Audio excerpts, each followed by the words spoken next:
toi.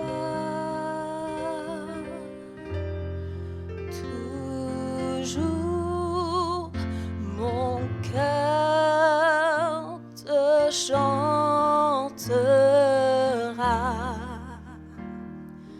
car tu me délivres, et chaque fois que j'ai peur.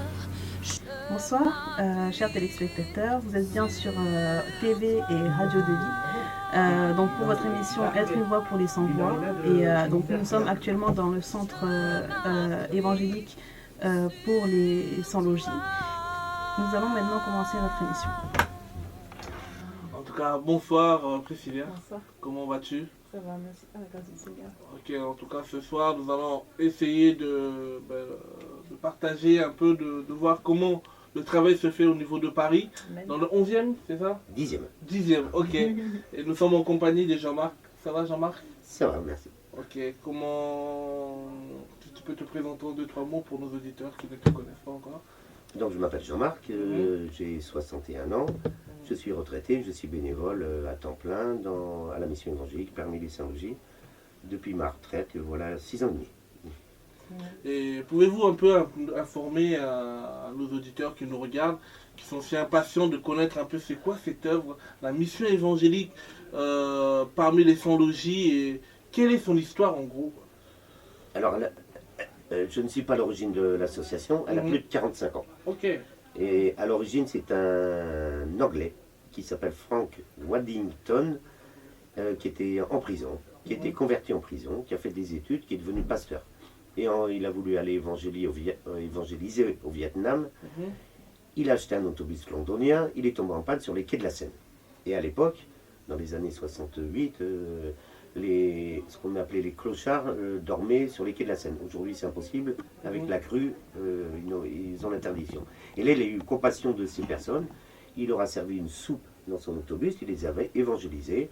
La même année, il y a eu 3 baptêmes de personnes sans logis. Et l'œuvre a prospéré. Après, elle a augmenté. Il est parti au Vietnam, mais l'œuvre est restée. Amen. Voilà. Ça veut dire qu'on reconnaît le travail, non pas quand la personne est là, mais même si elle n'est pas là, l'œuvre continue. Si c'est une œuvre du Seigneur, oui. Amen. Alors, est-ce que la mission évangélique est vraiment basée sur les fondements bibliques? Telle est ma question aujourd'hui. Peut-être de nos auditeurs qui nous écoutent. Alors, l'objet principal, on pourrait le résumer en le pain et la parole. On est là pour donner à manger au pain à des personnes qui ont faim physiquement, qui sont démunies, mais également, ce qui est le plus important, c'est proclamer l'évangile. Et il est proclamé tous les jours avant chaque repas. Incapable de retourner parce que j'étais nul, je ne pouvais pas y aller le voir, c'était comme un bout de métal avec un aimant, j'étais accroché à ma drogue, et lui il vient jusqu'à moi, Dieu qui l'amène jusqu'à moi. Alors je me suis dit c'est le hasard, mais les amis, sachez une chose, le hasard c'est la main de Dieu quand il agit incognito. Ça c'est le hasard, il n'y a pas de hasard, il n'y a que Dieu souverain. Alors je suis retourné à l'église, et là c'est comme si Dieu il m'ouvrait le cœur, les amis. C'est comme si la Bible, elle parlait à moi directement. Quand j'ai vu marquer tout son péché et son privé de la gloire de Dieu, j'ai compris que j'étais séparé de Dieu, que c'était fichu pour moi, que je ne pourrais jamais être réconcilié avec lui. Mais le verset suivant, c'est « Mais tous sont justifiés gratuitement par le don de Jésus-Christ ». Vous avez un peu de préférence pour l'église? Je vous ai 48. Vous avez On en discute après. C'est bon. La question, elle n'est pas trop... Et la réalité, ce qui s'est passé, c'est qu'à un moment donné, j'ai compris que Jésus-Christ, il était mort sur la croix à ma place. Toutes les mauvaises choses que j'avais faites, les personnes que j'avais fréquentées, la drogue que j'avais vendue, les coups que j'avais portés à mes parents, les méchancetés que j'avais fait aux gens, les vols, tout ça, Jésus-Christ était mort à cause de ça et pour moi. Il a donné sa vie pour moi, tu vois ce que je veux dire? Il est mort sur la croix pour moi et quand il a été cloué, c'est à cause de mes fautes qu'il a été frappé. La punition que je méritais, il l'a portée sur la croix. Et c'était un cadeau qui m'était offert. Maintenant une chose, si je t'offre un cadeau ce soir à toi, et que tu me dis j'en veux pas, je t'aurais offert un cadeau, mais tu m'auras dit j'en veux pas, tu vois? Ça veut dire ce soir à vous aussi. Mais ça veut dire qu'il a réglé mon problème avec le péché. La principale chose qui a changé chez moi, c'est que je déteste le péché, je ne veux plus pécher aujourd'hui. Parce que j'ai un nouveau regard, des nouveaux yeux, un nouveau cœur créé par Dieu. Est-ce que tu as fait cette expérience-là, mon ami? Si tu ne l'as pas fait, je voudrais t'inviter. tu ne l'as pas fait, ce soir, il y a un cadeau qui t'est offert.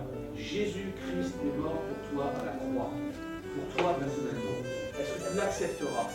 Est-ce que tu es prêt à déballer ce cadeau? Que Noël, tout le monde soit des cadeaux en soi, je pense que tu seras prêt à déballer ce cadeau. Je dois en parler après si tu veux. Oui. Si tu veux juste prier et on discute à la fin, et ensuite c'est le repas. Seigneur, merci pour ce repas, merci pour ces aliments que tu nous donnes. Merci pour mes amis qui sont là ce soir et je vais te prier pour que tu les bénisses et que tu les conduises à te connaître personnellement. Et je veux te demander ta grâce sur chacun d'entre eux, que tu leur apportes ta paix, que tu leur apportes ta bienveillance et qu'ils puissent comprendre combien tu as donné ta vie pour eux et comment c'est bon de te connaître personnellement. Amen. Messieurs, dames, bon appétit.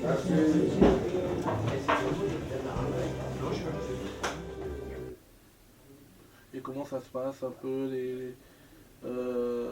chaque repas, vous avez le droit de faire cela dans un pays de laïcité comme nous sommes aujourd'hui? Ah, voilà. Alors, on est couvert par, on a deux associations. Mission évangélique qui est la loi 1905 et cultuelle, oui. qui nous donne l'autorisation de faire des prédications.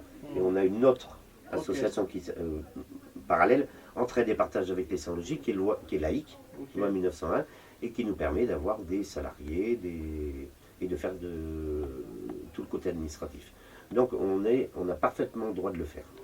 Donc avant chaque repas le soir, on a donc deux prédications, une avant chaque service, une prédication, une courte méditation de 10 minutes avec une prière. Ça c'est vraiment ce que nous tenons à garder aujourd'hui. On a également des études bibliques le mercredi après-midi et les samedis matins, destinées aux sans-logis, qui sont suivis par 15-20 personnes. Il y a des chrétiens parmi eux, il n'y a pas de problème. On a aussi un moment spirituel le vendredi entre 13h30 et 14h, destiné à nos bénévoles qui ne sont pas convertis. On a une partie convertie, une partie qui viennent de la rue, nos bénévoles de la rue. Et le dimanche, on a un culte qui est naturellement adapté. On n'a pas la scène, c'est bien compréhensible, mais on a un culte tous les dimanches et là, la salle est pleine tous les dimanches, on a 40 personnes. Voilà. Mais pourquoi en fait avoir choisi que les sans-logis en fait? Parce qu'on sait qu'il y a beaucoup de besoins. Pourquoi ça m'a peut-être arrêté sur les sans-logis? Probablement à l'origine parce que Frank Waddington est tombé sur eux, et il l'a eu à cœur et l'association s'est spécialisée vers eux. On a un peu l'obligation de se spécialiser sur les sans-logis parce qu'il faut comprendre que c'est des personnes qui vivent à la rue, qui ne peuvent pas prendre de douche tous les jours, donc ils sont manifestement plus ou moins sales, avec des maladies de la peau. Donc notre association est vraiment spécialisée dans les personnes qui couchent à la rue, qui sont plus bas de la misère humaine. Ça permet de ne pas mélanger avec des familles, avec des enfants. On n'a pas le droit de recevoir d'enfants. Alors maintenant, voilà, elle est spécialisée dans les sans-logis. Je ne peux pas dire plus. C'est pas possible. Moi, j'aimerais savoir comment vous êtes organisé ici par rapport aux bénévoles. Vous avez dit qu'il y a des bénévoles qui sont pas chrétiens et des bénévoles qui sont chrétiens. Et donc, comment vous faites quand vous sont lancés donc, des prédications ou des prières à ce moment-là? Donc, comment ça se passe par rapport aux bénévoles vis-à-vis des sans-logis qui sont présents ici? Alors, les bénévoles qui ne sont pas chrétiens viennent de la salle à manger. Ce sont des sans-logis. D'accord. Et il y a une espèce de réinsertion, d'abord par du bénévolat. J'ai 3 salariés, c'est des contrats aidés de 26 heures, qui sont également des sans-logis. Mais je ne peux pas. Pardon? Que tu suis depuis un temps. Oui, qu'on suit depuis un temps et qui peuvent, à qui on peut confier un travail. C'est très dur, des personnes qui sont brisées psychologiquement, c'est très dur de leur confier un métier. Et donc je travaille avec ce genre de personnes, une dizaine de permanents, également une 50aine de bénévoles chrétiens qui viennent un jour le mardi, ils ne sont pas tous les 50 en même temps. Donc ça se passe très bien entre eux. Les bénévoles écoutent les prédications. J'ai même des bénévoles qui sont musulmans, qu'on évangélise. Et il n'y a pas de problème. Il n'y a aucun problème entre les bénévoles chrétiens et les bénévoles permanents. C'est une grande famille. Ils savent qu'on est chrétiens, ils savent qu'on est là pour leur annoncer l'évangile. On les soigne particulièrement parce qu'on a des entretiens privés avec nos bénévoles. Donc il n'y a pas de problème de travailler avec eux. Et comment ça se passe quand vous apportez donc un soutien spirituel aux Solongi qui sont présents ici? Est-ce qu'ils sont réceptifs? Est-ce qu'il y a des... Comment ça se passe en général? En général, ils sont réceptifs. Le gros travail, c'est un travail d'écoute, surtout. C'est des gens qui ne parlent à personne dans la rue. Il faut surtout les écouter avant de leur annoncer, avant d'aller plus avant dans l'annonce de la parole ou du soutien spirituel. D'abord une écoute, qu'ils puissent vider leur cœur qui n'est pas encore au Seigneur. Et une fois qu'ils nous ont tout exposé, on ne peut malheureusement pas leur résoudre tous leurs problèmes, mais on peut leur faire comprendre quand même qu'il y a un Dieu qui les aime, même eux qui sont si bas, qui ne se considèrent des fois même pas comme un être humain, et bien qui sont considérés au même titre que moi, par Dieu, comme un enfant de Dieu. Une fois qu'ils ont compris ça, c'est un travail qui est très long, hein, parce que ce sont des gens qui sont brisés hein, depuis des fois de nombreuses années. Et vos journées, comment elles s'organisent ici chaque jour? Alors chaque jour, on a deux côtés. On a un côté, je vais parler du côté restauration, avec des petits déjeuners de 9h30 à 11h. Il y a à peu près 75 bénéficiaires. Là, nous ne faisons pas de prédication, c'est une espèce de 7 services. Ils arrivent, ils viennent pendant l'heure et demie. Il y a des chrétiens qui sont à l'écoute personnelle, mais pas collectivement. Hein. Le soir, naturellement, il y a toute la préparation du repas après. Et le soir, les deux services de repas pendant lesquels nous annonçons la parole.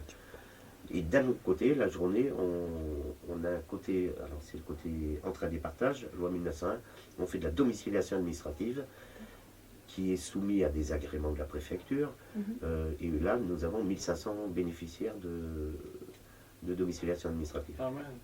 Alors avec la distribution de courrier, et on traite aussi les dossiers de RSA, CMU, AME, demande d'asile.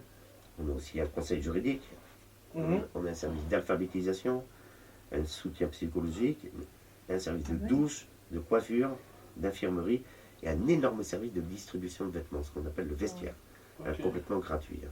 Alors tous nos services sont entièrement gratuits pour les bénéficiaires et anonymes pour eux. Ouais. Et combien de personnes vous accueillez par jour dans la structure ici, par exemple? Alors, on a 80 et 75, ça fait 150 côté repas. Et allez, ça navigue dans les 200-250 côté guichet. C'est vrai que, est-ce que par rapport entre l'hiver et l'été, vous appréhendez un peu? Est-ce qu'il y a une augmentation de personnes ou... On appréhende le mois d'août chez nous. Pas l'hiver, mais août. Pourquoi? Parce que l'hiver, les restos du cœur sont ouverts. Ils ont moins besoin de nous que août. Il y a certaines associations qui prennent des congés, qui ferment. Et là, on a un afflux énorme de personnes. Vous êtes ouvert toute l'année? On est ouvert toute l'année. Voilà. À part le lundi, parce qu'il a fallu que la préfecture nous a demandé de fermer une journée. Sinon, on est ouvert du mardi au dimanche toute l'année, sans exception. Voilà. Et pouvez-vous nous dire comment vous faites pour récolter un peu des fonds? Après, je pense que l'optique aussi de cette émission, c'est de savoir concrètement comment vous venez en aide et comment vous êtes soutenu, tout en sachant que la loi, des fois, met la séparation, hein, on connaît la loi 1901, laïque, entre l'État et l'Église. Comment vous faites pour arriver à subvenir aux besoins de 150 sans-abri par jour? C'est pas facile. Je ne vis uniquement que de dons, 90% de particuliers chrétiens. Amen. C'est-à-dire il y a des frères et sœurs qui s'engagent pour soutenir. De toute la France. Amen. Et même un peu de l'étranger. Amen. Quelques églises aussi. Amen. Amen. J'ai également des subventions. Alors, et là j'ai des problèmes à partir de cette année. Pour la domiciliation administrative qui nous a été annulée cette année. Pourquoi? C'est au niveau national. Ok. Je pense que pendant 2-3 ans, ça va cafouiller avant qu'on récupère peut-être. Le fonds européen? Non, au niveau national, français. Okay. Là, c'est des problèmes techniques suite au changement de gouvernement. Mais par contre, c'est la subvention sur l'aide alimentaire. Là, ça me vise personnellement parce que je pense, la seule association qui revendique le droit de faire une prière et une prédication dans chaque repas. Et là, on va probablement supprimer l'aide alimentaire à partir de l'année prochaine. On a été convoqué à la préfecture sous prétexte de laïcité. D'accord. Ah, Voilà. c'est-à-dire Donc- que ça commence à chauffer aussi pour vous. Je vais peut-être avoir des difficultés financières à partir de l'année prochaine. Vous entendez, frères et sœurs, sans logis, l'année prochaine, on vont peut-être être sucrés par rapport à l'État, mais nous savons que quand l'État ferme une porte, mais il y a une personne qui ouvre toujours une porte qui est là, parce qu'il s'appelle l'Alpha et l'Oméga, et les sans logis comptent sur vous, comptent sur votre investissement, comptent sur votre engagement, et surtout, parce que je vous dis, comme l'a dit tout à l'heure Jean-Marc, il y a près de 150 sans-abri qui mangent au niveau de par jour ici. Ben, ils ont besoin de votre soutien, ils ont besoin que vous leur venez en aide, ils ont besoin que vous pouvez leur tendre la main. C'est pour cela que votre petit don sera toujours le bienvenu, je vais dire. Parce que vous voyez, c'est ces réalités que nous tous nous pouvons rencontrer. Tu sais, Jean-Marc, nous-mêmes aussi, au niveau du pain quotidien, aujourd'hui l'État nous fait comprendre que si nous enlevons dans nos statuts, effectivement, l'apport de l'évangile dans nos actions, ben, nous pouvons avoir 20 000 euros par an pour nos actions. Mais nous avons dit non. Parce que à quoi sert d'enlever Jésus, le fondateur, le fondement de nos choses, et d'avoir l'argent et aller à la perdition. Et que tout en sachant que Dieu est toujours fidèle, Jean-Marc. Personnellement, ça fait 10 ans qu'on y travaille, nous, au niveau du pain quotidien, dont j'en suis le président, mais je peux vous assurer que Dieu est fidèle. Et que dans cette fidélité-là, même si eux ils partent, je le crois au nom de Jésus, que Dieu va apporter des corbeaux pour vous faire manger. Et c'est vrai, les donateurs sont indispensables pour faire vivre la structure. Tous les chrétiens ne peuvent pas être tous à mon bureau à travailler ici à la mission évangélique. Tout le monde n'a pas les possibilités de travailler comme bénévole. Par contre, tous les chrétiens qui ont le cœur à donner à des associations chrétiennes qui ont un but d'évangélisation, ça, je pense que ça a exactement la même valeur aux yeux de Dieu que ce que je fais moi. Et il y a un verset que j'aimerais bien lire, qui est dans Philippiens 4, verset 18. Ça concerne les dons qu'on avait fait, les Philippiens avaient fait à Paul. Et il marquait, j'ai reçu donc de l'argent, un parfum de bonne odeur, un sacrifice acceptable, agréable à Dieu. Ça, c'est quand on sert le Seigneur, c'est un parfum de bonne odeur. C'est exactement les mêmes termes qu'on retrouve en Éphésiens 5, verset 2. Quand on parle du sacrifice de Christ, eh bien, on le voit au verset 2, il s'est livré lui-même pour nous, comme offrande et sacrifice à Dieu en parfum de bonne odeur. Ce qui veut dire que servir le Seigneur a un peu la même valeur que le sacrifice de Jésus quand on lit ces deux versets. Ils sont à rapprocher, à ne pas mettre au même niveau, bien évidemment. Et je trouve que c'est très encourageant que quelqu'un qui se mette ou par ses moyens financiers, ou par ses capacités intellectuelles, ou par une disponibilité dans n'importe quelle œuvre du Seigneur, c'est un parfum de bonne odeur, et c'est indispensable, parce que je pense qu'aider les pauvres, il en est tellement parlé dans la Bible, que c'est une question qu'on ne doit pas se Mettre à côté. Quand on est chrétien. C'est-à-dire qu'on ne doit pas mettre la pression simplement à donner des offrandes aux gens, à nos églises, à nos bâtiments, embellir le bâtiment avec les dernières... tu vois un peu de quoi je parle, Jean-Marc, ou pas, sans rentrer peut-être dans les détails, mais c'est aller aussi vers son prochain. Et on peut le faire à titre personnel. Aider, mais aussi ne jamais perdre de vue ce qui est le plus important, c'est l'évangélisation. Amen. On n'a qu'à lire les 4 évangiles, les 3 premiers à la fin, au dernier chapitre et au début des actes. Faites disciples toutes les nations. Et je pense que c'est très important. Mais et aider aussi son prochain. Moi, ce qui fait mal, Jean-Marc, en fait, c'est quand je regarde des associations comme la Croix-Rouge, je pense que tu connais, avec Henri Dunant, comment ça a commencé, avec les fondements chrétiens, qu'aujourd'hui ça s'est perdu. Pourquoi ces choses, en fait? Alors, sans vouloir porter un quelconque jugement à toutes les associations qui sont chrétiennes aujourd'hui, mais qui ont l'impossibilité d'annoncer ouvertement le salut, c'est qu'ils ont été pris au piège des subventions. Et quand une association dépend plus de l'État que des donateurs, ils ont une épée de Damoclès, et le jour où l'État comme aujourd'hui ne veut tout dans la laïcité, ne veut plus entendre parler de chrétienté, eh ben, ils se sont fait prendre au piège. Et beaucoup d'associations n'ont plus le droit de présenter la parole parce que l'État veut différencier le social du spirituel. Et surtout, ne pas le mélanger. Et c'est-à-dire, ils ne veulent plus entendre parler du spirituel. Ils veulent bien du social, mais pas du spirituel. Que moi, je peux toujours continuer parce que j'ai une grosse proportion par rapport au fonds que je reçois de dons par rapport aux subventions. Et si mes 2 subventions me sont supprimées, je préfère avoir les 2 subventions supprimées, mais pouvoir continuer on vivra, on survivra, mais on continuera jusqu'au bout à annoncer la parole. Amen. Mais c'est important. Ouais, C'est le plus important. Parce que s'il n'y a pas Jésus, il n'y a pas la vie. Sauver des âmes. Voilà. Parce qu'on oublie l'essentiel. Parce qu'on n'est pas mieux que toutes ces associations qui existent dont je me tairai le nom. Mais qu'est-ce qui fera la différence pour ces sans-logis? Qu'est-ce qui fera la différence? On sait même que notre maître n'avait même pas où mettre la tête. C'est-à-dire que ce n'est pas dans la maison qu'ils ont besoin, mais ils ont besoin de se préparer pour la vie éternelle.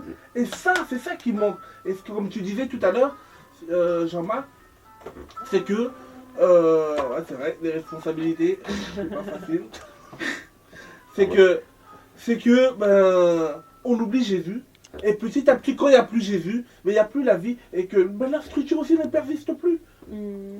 Parce que moi aujourd'hui j'ai mal quand je vois toutes ces structures qui existaient avec des fondements bibliques solides d'hier, où les fondateurs, comme là, c'est pas toi qui l'as créé cette association, mais le fondateur n'y est plus, il est toujours vivant ou pas? Non, Il est mort. il est décédé. Ouais. En 2006, je crois. Mais en voyant que l'œuvre continue, tout à l'heure on est arrivé, il y a eu la prédication, et c'est ça même, de dire que peu importe, c'est les vies. C'est Matthieu 4,4. L'homme ne vivra pas que de pain, mais de toute parole qui sortira de la bouche de Dieu, parce qu'il peut manger, mais après. Ouais. Et je pense qu'il faut quand même garder, comme Jésus, quand il pleurait devant les foules qui périssaient, il faut garder un amour des personnes qui périssent, de compassion. Hein, et ce qui nous pousse à évangéliser. Hein, c'est ce qui, je pense que c'est le plus important pour nous. Et arriver à avoir de l'amour pour ces personnes qui, des fois, ne sont pas reconnaissantes, ou c'est pas évident, c'est contre nature. Donc il faut se forcer, il faut imiter Jésus, c'est-à-dire essayer d'avoir l'amour du prochain qui est en train de périr, y compris notre ennemi. Voilà. Et qu'est-ce que tu as... Je sais pas si peut-être Priscilla, tu avais une question. Tout à l'heure, en fait, vous parliez de dons que les chrétiens vous font. Mais est-ce que vous avez d'autres dons, ne serait-ce que financiers ou des vêtements? Tout à l'heure, vous parliez aussi que vous avez des dons de vêtements pour les sans-logis et également pour la nourriture. Alors, quelles sont leurs provenances? tous les vêtements, ce sont des dons de chrétiens. D'accord. 100% de chrétiens ou il y a d'autres... Dans le quartier, quelques-uns, mais la grosse majorité, ce sont des églises d'ailleurs, qui ont des gros services sociaux qui nous fournissent en vêtements. Et sinon, des particuliers, des chrétiens, le dimanche, j'en récupère tous les dimanches, par exemple. Voilà. La nourriture, pour l'instant, j'ai la banque alimentaire qui me fournit. C'est-à-dire que, comme toutes les associations, c'est-à-dire qu'elles nous vendent de la marchandise, mais à un prix très bas, avec les surplus européens. Et ça nous permet d'avoir, comme les Restos du Cœur ou toutes les autres associations, ça nous permet de survivre. On ne pourrait jamais acheter la nourriture au prix que nous l'achetons nous. Donc je dirais que c'est une subvention déguisée. Il y a des soucis sur cette subvention, puisqu'au titre européen, ils ne veulent plus que, je pense d'ici 2-3 ans, ils ne veulent plus ce système-là, et on va avoir des soucis peut-être d'approvisionnement de nourriture. On n'en est pas encore là, pour l'instant. Voilà. J'ai quelques chrétiens qui nous donnent de la nourriture, mais c'est pas déterminant.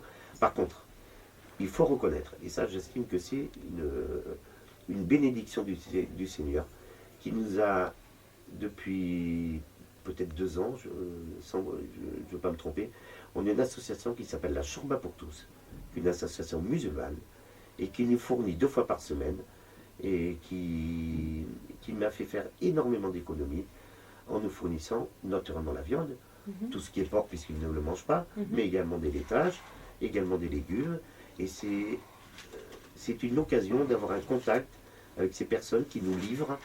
Ils viennent même jusqu'à nous livrer toute l'année. Et c'est c'est une occasion d'avoir un contact avec des musulmans.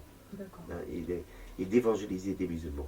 Ce qui est très lent, ce qui n'est pas facile à faire parce que nous n'avons pas l'habitude, mais on a d'excellents contacts et je suis certain que si le Seigneur les a conduits vers nous, ce n'est pas pour rien. Amen, amen, amen, amen, amen, amen. Ah, mais c'est très encourageant.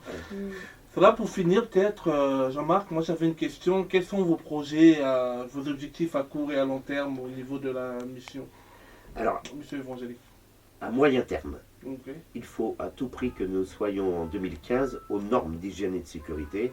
ok. Donc on a un énorme travail de mise aux normes, notamment la cuisine. C'est un coût qui est faramineux, hein, les travaux. Donc il faut qu'en 2015 on ait réglé ce problème. Hein.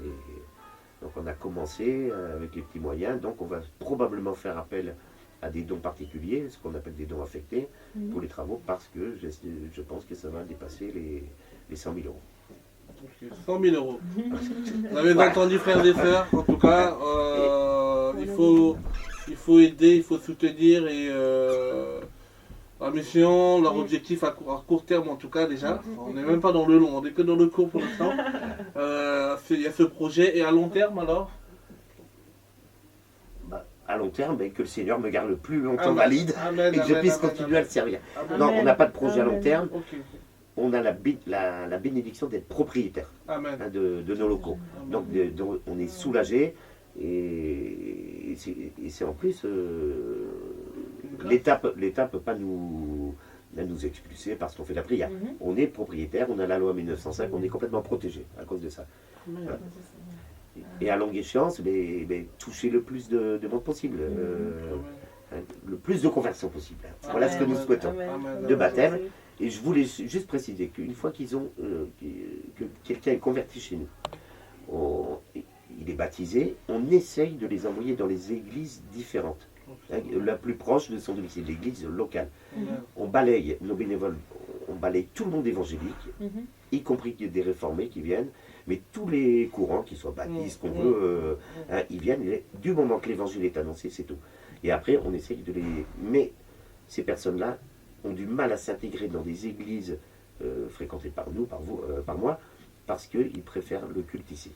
Parce qu'ils sont entre eux. C'est pas parce qu'ils sont convertis, Ils sont à l'aise en fait. ils sont encore sans logique.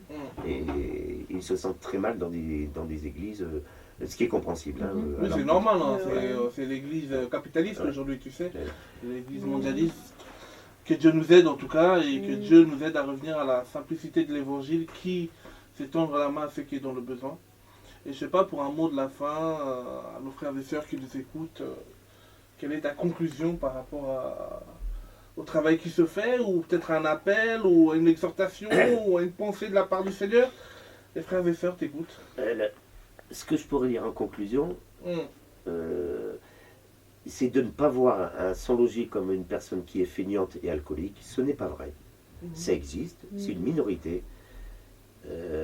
Il faut avoir de la compassion.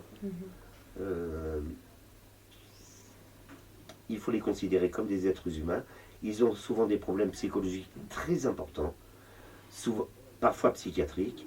Et ce sont des personnes qui, naturellement, une fois qu'ils sont tombés avec ces problèmes-là, ont énormément de mal. Si c'est pas impossible, c'est pratiquement impossible de les réinsérer. Il faut avoir de la compassion. Ce sont des personnes qui sont laissées pour le compte. C'est une société, par la société, sans vouloir porter de jugement, on doit les prendre en compte. La société doit prendre en compte ces personnes-là, et nous, en tant que chrétiens, encore plus, parce que ce sont des personnes qui ne reviendront jamais dans un système de vie, entre guillemets, normal, celle que nous vivons aujourd'hui. Donc avoir beaucoup de compassion et d'amour pour ces personnes-là. On parlait avec des associations comme Adoma, des foyers, des centres d'hébergement d'urgence, dans le but aussi d'apporter l'évangile à ceux qui sont dans le besoin. Parce que, comme l'a dit tout à l'heure mon frère, la Bible me dit dans Matthieu 4,4 que l'homme ne vivra pas que de pain seulement, mais de toute parole qui sort de la part du Seigneur. On sait qu'on peut vous donner à manger, mais la meilleure manger, c'est la vie éternelle. C'est de pouvoir manger et aller là où Jésus nous a réservé une grande maison. Et c'est pour cela qu'en tout cas, on est avec vous ce soir. On essaiera encore de venir pour un jour partager avec vous et se soutenir parce que votre cause aussi nous regarde et nous nous sentons tous concernés et nous voulons apporter notre pierre à l'édifice par rapport au travail qui se fait avec mission évangélique. Bon appétit. On n'a pas de logement, mais on a une permanence juridique qui est au niveau de Coco. On a des hôtels. C'est pas grave, on ne pas dire que c'est là. Ce soir, c'est sandwich au thon. Que Dieu vous Et après, il y bénisse, a de bon la appétit. soupe avec de la viande. Donc vous pouvez, si vous voulez, vous pouvez les emmener. Hein. Et après, il y a de la soupe avec de la viande. Oui. Ok, on les a. Ok, on va leur donner. Nous allons maintenant aller visiter les locaux donc, de ce centre. Après, dans la vue pour 7 heures. Bon, enfin voilà.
Il y a des petites grand-mères aussi qui sont pleines, qui ont beaucoup de difficultés, qui sont à la maison. C'est à la portée de tous les chrétiens d'ouvrir l'œil sur les difficultés qu'ont les personnes sur la France entière et dans le monde entier. Voilà, il faut qu'on soit attentif à cela.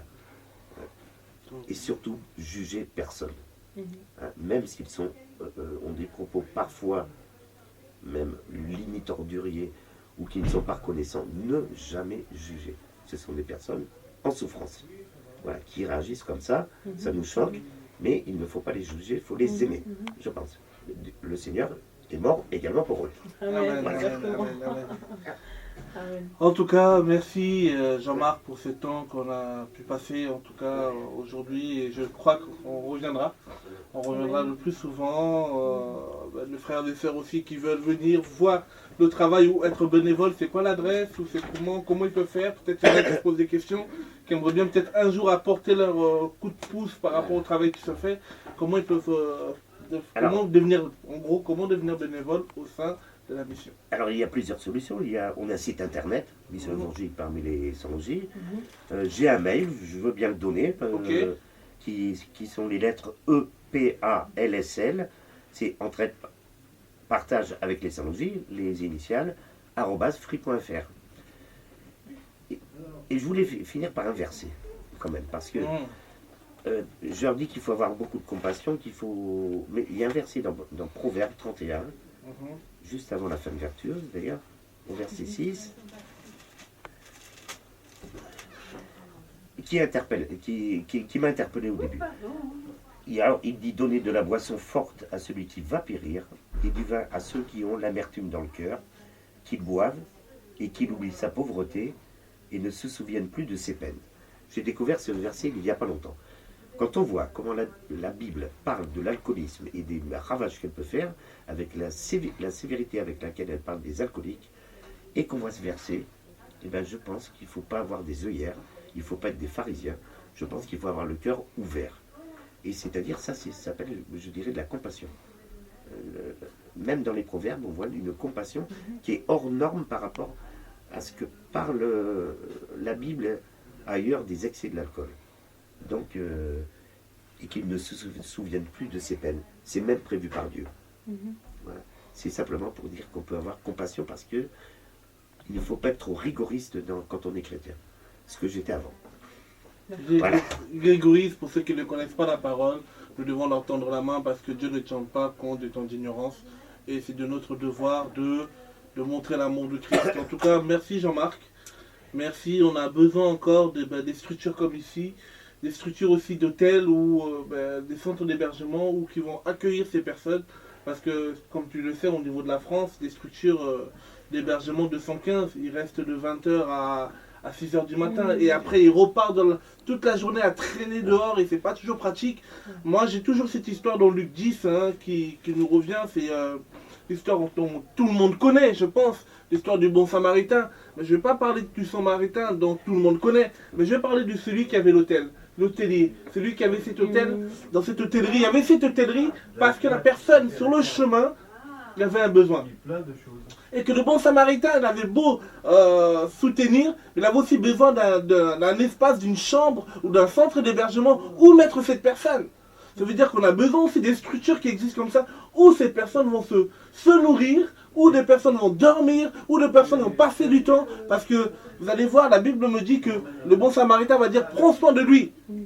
Il a pris soin de lui et le bon samaritain va revenir une deuxième fois. La Bible dit toujours dans Luc 10, je le décrirai une prochaine fois, mais dans Luc 10, à partir du verset 25 à 37, on aura le temps un jour de le parler en profondeur. Mais ce qui m'a beaucoup touché, c'est que le bon samaritain va dire à l'hôtelier, prends soin de lui, et le lendemain, il sortit 2 deniers, il donna à l'hôtelier, il lui dit encore, prends soin de lui, et tout ce qu'il dépensera, tu penseras à moi. C'est-à-dire que le bon samaritain avait un travail, l'hôtelier aussi avait un travail à accomplir. Ça veut dire quoi? Ça veut dire que le pain quotidien a un travail, la mission sans loger a un travail, et que nous tous nous conjuguons nos efforts pour que cette personne qui est perdue puisse retrouver la vie. Alléluia. Et c'est ça qui est le plus important. Nous ne devons pas effectivement nous dispatcher par-ci par-là. Je ne parle pas de l'occultisme, mais je parle d'un rassemblement des enfants de Dieu qui veulent réellement voir le Seigneur glorifié dans leurs actions. Et c'est ça qui est le plus important. Et nous ne devons jamais l'oublier, frères et sœurs. C'est que nous sommes un corps. Chacun de nous doit entreprendre ses efforts pour que le royaume avance. Le royaume ne doit pas aller dans un aspect et oublier l'autre. C'est tous ensemble au nom de Jésus. Comme cet hôtelier a pu mettre sa maison en disposition pour que l'homme qui était perdu puisse aussi avoir le soin. Où, vous allez me dire, oui, mais où le bon samaritain allait ramener cet homme s'il n'y avait pas d'hôtel? Le bon samaritain, peut-être qu'il n'avait pas aussi le temps. Le bon samaritain avait peut-être un travail à fournir. Ben, ces hôtels aussi ont besoin d'argent, ces structures comme ici ont besoin d'argent. Le bon samaritain l'a compris, il est parti donner ces 2 deniers. Ça veut dire quoi? Ça veut dire que l'œuvre aussi a besoin de finances, frères et sœurs. Non pas pour s'enrichir, non pas pour enrichir l'hôtelier, c'est qu'en donnant, en soutenant l'hôtelier, au lieu qu'il y a seulement cet homme qui était perdu, il peut aussi avoir d'autres personnes. Tout à l'heure, j'ai aimé quand tu as dit, n'oubliez pas aussi les mères, les femmes âgées qui ont besoin. Ça veut dire que l'œuvre du Seigneur, plus on avance, plus la vision se dessine. C'est pour cela, simplement, je voulais dire ce soir, n'oubliez pas les sans-abri, n'oubliez pas les sans-logis. Et soutenez ces actions comme la mission évangélique et tant d'autres qui existent, que vous connaissez. Tant que vous savez que leur but c'est faire avancer le royaume, n'hésitez pas de les soutenir. En tout cas, vous étiez à votre émission Être innovant pour les sans-voix. Bonne fin de soirée, que Dieu nous accompagne, que Dieu encore bénisse le travail que les sans-logis font. Et nous croyons par la grâce du Seigneur, nous irons tous de là. Et même si le Seigneur revenait là, nous serons prêts à partir parce que nous avons fait simplement la mission qu'il nous a demandé de faire. Que Dieu vous bénisse. À une prochaine émission, Être une voix pour les sans-voix. À bientôt au nom de Jésus. Bye. À la fin de notre émission, donc nous vous retrouvons à la prochaine.